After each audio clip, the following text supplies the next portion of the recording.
اللہ تک نہ ان کا گوشت پہنچتا ہے اور نہ خون، بلکہ اس تک تمہاری پرہیزگاری پہنچتی ہے۔ اسی طرح اللہ نے ان کو تمہارا مسخر کر دیا ہے تاکہ اس بات کے بدلے کہ اس نے تم کو ہدایت بخشی ہے اسے بزرگی سے یاد کرو، اور اے پیغمبر نیکوکاروں کو خوشخبری سنا دو۔ اللہ تو مومنوں سے ان کے دشمنوں کو ہٹاتا رہتا ہے۔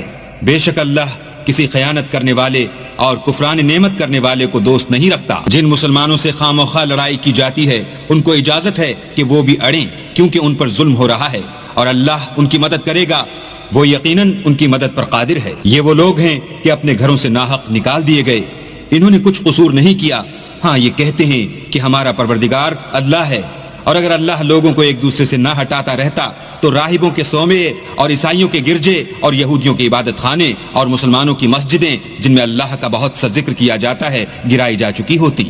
اور جو شخص اللہ کی مدد کرتا ہے اللہ اس کی ضرور مدد کرتا ہے، بے شک اللہ توانا اور غالب ہے۔